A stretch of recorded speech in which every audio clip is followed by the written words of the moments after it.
Good morning, and welcome to the children's program from Leaside United and Rosedale United Church here in Toronto. I am Roberta, the Children and Youth Minister at Rosedale United Church. Welcome. For today, we are going to be talking about offering comfort and hope for the future. You will need your Read, Wonder, Listen Bible if you have one. If you don't worry, we will do the story together. For our craft, you will need a piece of paper, or if you have cardboard or cardstock or construction paper, any of those will do. You will also need a pencil, a pair of scissors, markers, pencil crayons, stickers, paint, whatever you want to work with to write letters. I have some fancy metallic markers here, and some ribbon. If you are live streaming with us, this is the time to go get the materials. If you're watching on YouTube, take a moment to pause the video and get what you need. Now, let's get started. We begin this week, as we begin every week, lighting the Christ candle. We light it to remind us that the light of God shines inside each and every one of us. For today's breathing exercise, I want us to imagine that we have in one hand a beautiful flower and in the other hand a bubble wand. And on my count, we're going to breathe in and smell the flower together.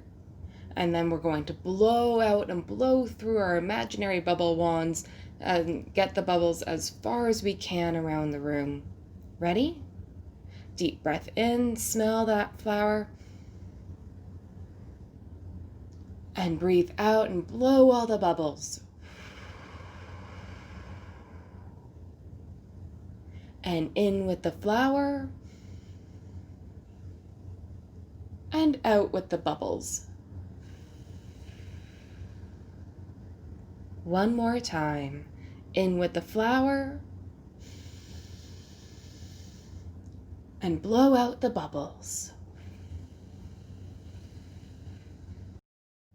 Today, I'm excited to have my friend Alexandra show us some sign language. Here, she's going to show us the signs for 3 words: happy, sad, and hope. Can you do them at home as well? Happy, happy, sad, sad, hope, hope. This week, we are going to introduce a new story. We will hear about Isaiah, a famous prophet who lived a long time ago. During Isaiah's time, the Hebrew people lived far away from their home in a place called Judah. During a time when they felt very sad, Isaiah and the prophet Ezekiel brought the people of Judah messages of good news and hope. By the waters of Babylon. Babylon was a marvelous city, beautiful, lively, full of learning. The Babylonians loved science and math. They studied stars and played with numbers. They also told wise stories and created beautiful art. Their famous hanging gardens were a wonder, built to comfort a queen who was homesick for the mountains and flowers of her Persian homeland. But there was no comfort for the people of Judah. This strange land was nothing like home. Home was far away and in ruins. They tried to sing to cheer themselves up, but the songs could not squeeze past the lumps in their throats. So they put away their harps and wept when they thought of Jerusalem. One question haunted them: why has this happened to us? We brought it on ourselves, said some. Remember what the prophets have been saying all along? We haven't followed God's ways. This is our punishment. Others disagreed. We were a small kingdom among big empires. The king of Babylon is the one to blame. But why did God let it happen? Demanded others. What about the promises God made to King David? King David said, "As for you and your family, I will always be with you. One of your descendants will always lead my people. Your throne will stand firm forever. I will never leave you." Look at us now. Our king is in chains and our temple is a pile of rubble. Someone had a scary thought. Maybe God couldn't stop it. Maybe God is not as powerful as we thought. Everything was in pieces. Even what they thought they knew about God. Where is God? They wondered. What is God doing? Even the prophets struggled to answer these questions. Followers of the prophet Isaiah felt sure God was using Babylon to teach the people of Judah a lesson, but they also hoped God was planning to do something new. They painted beautiful word pictures. Bubbling springs and flowers blooming in the desert, green leaves growing from an old stump, rosy-fingered dawn after a long night, light shining in the darkness, a smooth highway through the wilderness, God leading the people home again. The followers of Isaiah also began to wonder about something else. Could it be that God is at work for good even in our suffering, they asked? What good could come of this, asked others. Who knows? Remember the story of Joseph?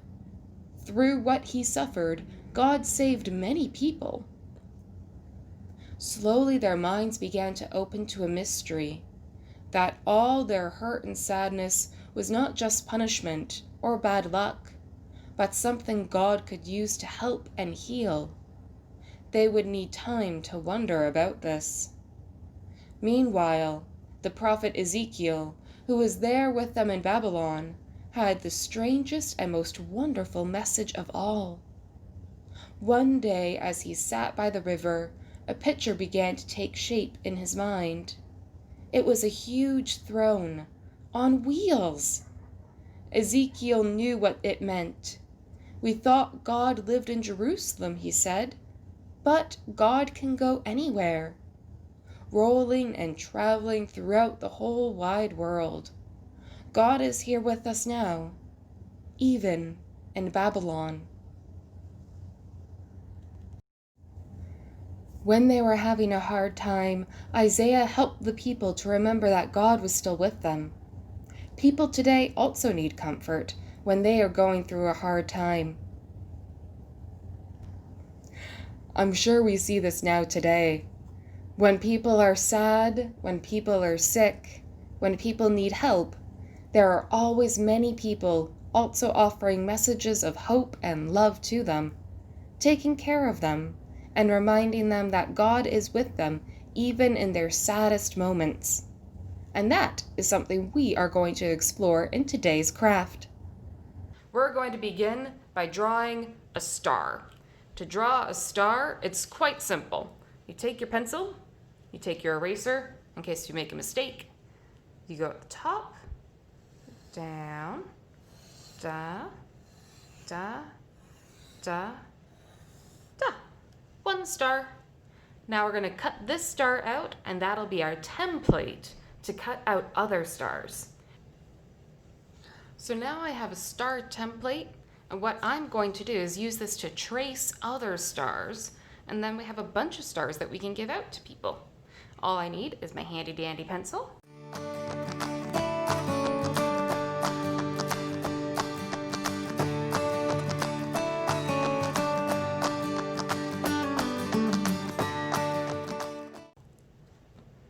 Then we're going to cut this star out, and we'll put a special message on this one.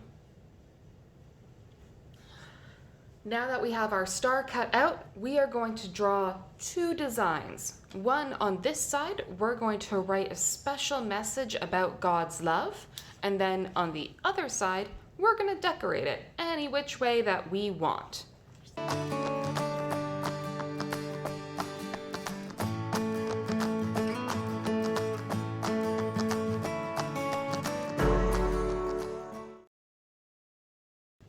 Then we flip to our other side, and we can draw whatever we want on this side. So I'm going to draw some hearts.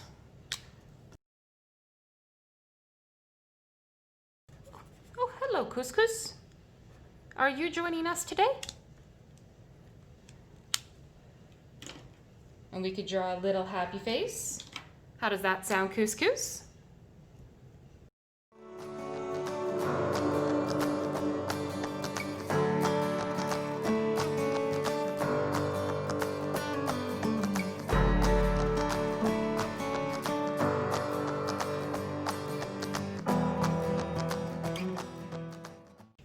Ta-da! So we have God loves you on one side, and we have a heart, and we have a rainbow, we have some happy faces, all very important stuff. Now, all that we have to do is hang this up. To hang it up, we're gonna punch a hole.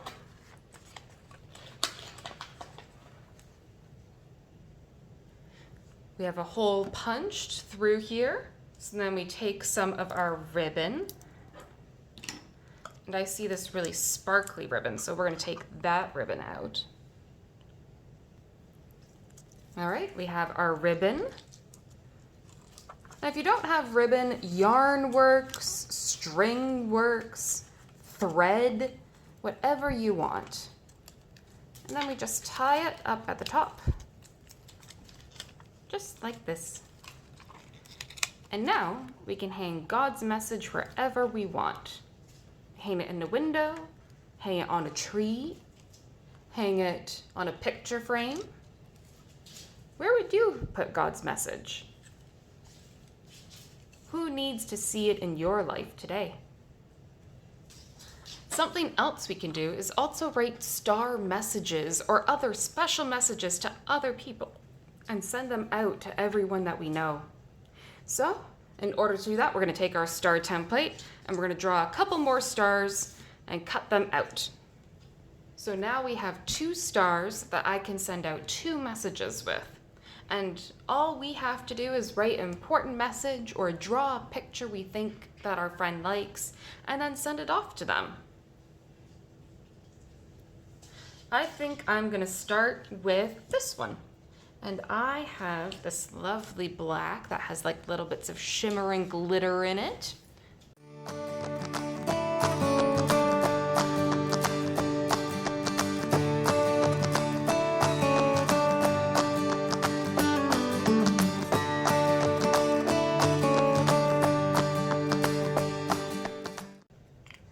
And then later today, I'm going to take this message and I'm going to put it in a mailbox and mail it to her so that she can open it up and see this message, just a piece of paper that says, "Thank you for being a good friend."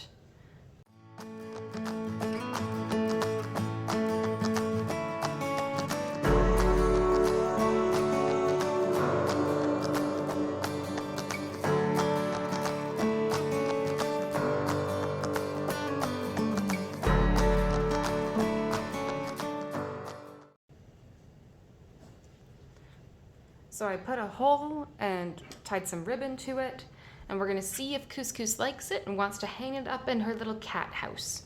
Here, Couscous, do you like it?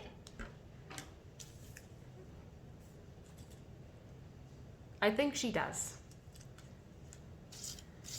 You can always be the one that gives messages of hope and comfort to people. And sometimes you can give messages of hope when you just hang them up around your house, or you give them to a friend. Maybe you mail them to someone. No matter what you're doing, remember that you can be the person that shows people that they are loved and that they are comforted. And so let us remember and be thankful that God loves us and cares for us, and that we can also share God's love and care with others around us. We'll see you next week.